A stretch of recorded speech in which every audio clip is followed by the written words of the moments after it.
can survive off of your garden for a long time. And let's say that it happened and that's it.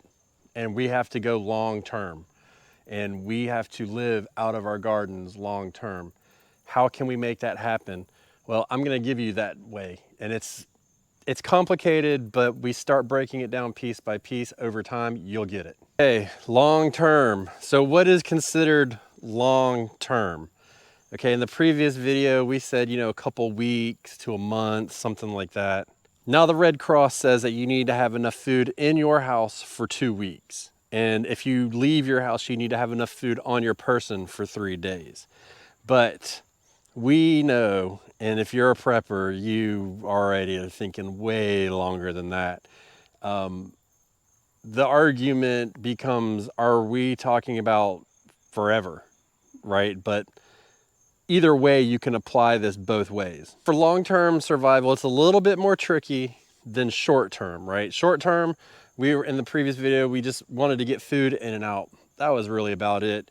I mean, truth be told, there's not that much difference between, going without for a month and then, or a couple weeks. Either way, most people will be able to fill in the gaps in their garden. But when you start talking about longer term, you're starting to talk about weeks and months and years possibly, then you've got to have a whole system in place. And that system becomes everything to you. It's your lifeblood of your garden. And it starts with a good solid plan. So we need to have a good plan. And where does that plan start? Boy, does it start in a bunch of places. So the first way that I start my plan is I decided what I want to grow. I look at it and I said, what crops that can I grow that are going to be storable, right? That don't need any refrigeration, any canning, anything like that. Storing. And what we need to understand as we go through this is not a grow once and live off of. This is a revolving door. So year after year after year, and you start to understand how long these crops last and how long you're going to have them and how much you're going to get out of your garden. So my biggest crop is my sweet potatoes, right? That's why we have 2 beds of them. We wanted to have more sweet potatoes this year.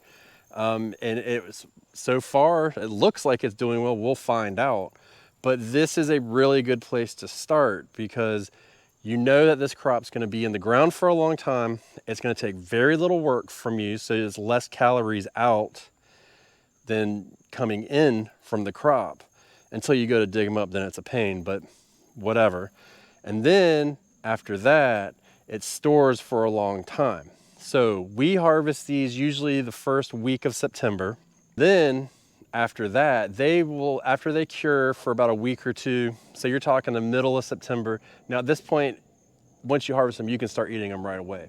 Curing them just gets the sugars right and makes them store longer, but you can eat them right away if you have to. But we usually have these all the way up until we put them in the ground the next year. So by the time we eat our last sweet potato, typically speaking, we have already planted and are halfway done with our white potato crop. So, if you look at it and you say, okay, well, how much food do you need? And you want to take out a filler, this is like sustenance, very good amount of carbohydrates, fiber, stuff like that. Then the potatoes, you get a little bit of a break, which is good. Your body needs a break from that stuff because in these situations, you're probably going to be eating rather repetitive.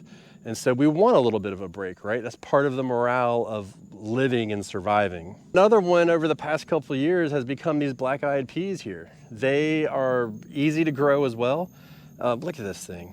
These grasshoppers are like the biblical plague of the garden. They're brutal. I hate them. They will kill your plants. But either way, so they grow on the crop. They dry on here. Then we've got beans that are 2 years old that we still eat. So they do great. And you don't have to do anything for them. It's a lot like everything else where it just grows.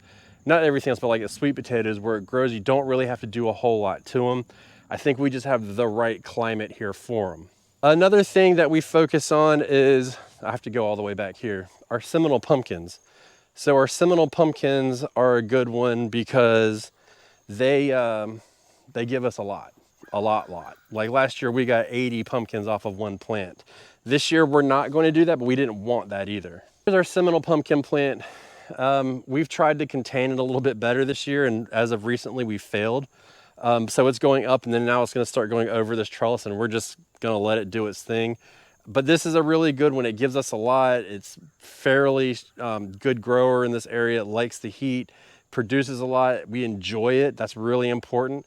So this takes precedence in our garden too, and we always consider, like, where is this going to go? How are we going to grow it, and what are we going to do with it? I still have pumpkins from last year that I just don't eat because I didn't want to, and now that I've gotten sold, I'm going to use them for deer bait for our hunting expeditions and stuff. But you can, they last for a long time as long as you store them correctly. So these are very important crops. Now, the other thing that takes precedence is your preserving methods. So what are we going to preserve? And that's something that's really important too. Let me see. Tomatoes are a good one. Not the best in survival, but still get a lot. Fairly small space for the poundage that you get off of them, and they give you solid amounts of food. You can can them in multiple ways and use them for multiple things. So those take a precedence. Another thing is going to be our peppers. Our peppers are really important too because we get a fair amount of them. And they last for a while too, especially when you got stink bugs on them. So, we get our peppers, and these are a great staple. We freeze these. Freezing is not our preferred method of preservation for long-term survival, but it is an important aspect of it. So we will use these to an extent, but it's good fresh food coming out with a lot of nutrients. New one for me this year would have been the corn. So the corn that went in here, we got a full harvest of corn. We planted 32 ears of corn, or 32 corn plants, and we got 34. So we had 101% harvest, I guess you could say. So that's become another important aspect. Nutritionally, not the best. Freezes great, eats great fresh, obviously. But it's carbohydrates, and it's a filler. It'll make you feel full, and you can get a fair amount out of it. Moving into the regular crops, let's focus on fall a little bit. So we have our Brussels sprouts here, very important for us. Our Brussels sprouts will go, we won't really start harvesting these bad boys until January into February if we're lucky.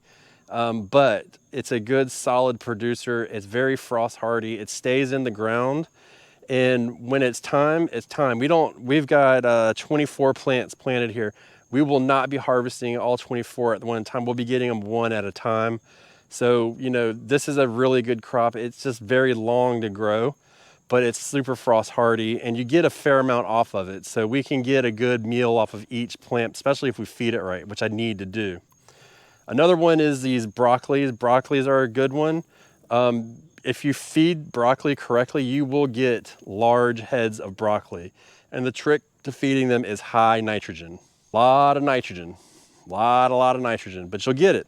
And that will help build up and get those heads of broccoli that we all want. I had the biggest heads of broccoli I've ever had, and it was simply because I fed a lot. I purposely fed a lot, and I got a lot. And that's something that we need to understand as well. The big thing with long-term survival is not focusing, in my opinion, on eating everything as it comes out of or taking everything in the garden and thinking you have to preserve it. You have to eat it fresh, you have to preserve some, and you have to work around different things, and you have to be as efficient as possible at it. So for instance, this whole bed over the winter was carrots, and we grew them in the spring. We planted them in like February, and we harvested them in June, so it was a long crop, but we still have a 5-gallon bag full. We've got like 16 cans of carrots.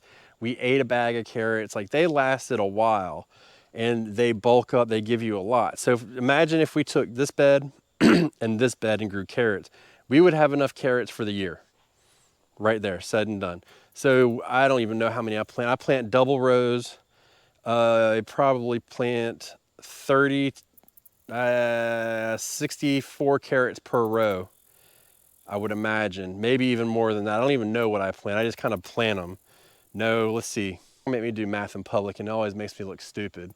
If I have 8 feet and I plant them every 3 inches, each foot would be, I know y'all are probably screaming right now, 4, so 32, that doesn't seem right, 32 per row, but I know we get more than that. Either way, it's a lot of carrots. It's a great crop overall. If we come over here to this bed, the first part of it is rutabagas, very good crops, stores for a long time, and then you have your parsnips. Those are really good too. We're still waiting on them to germinate, so we can't really say anything about them. We direct sowed them.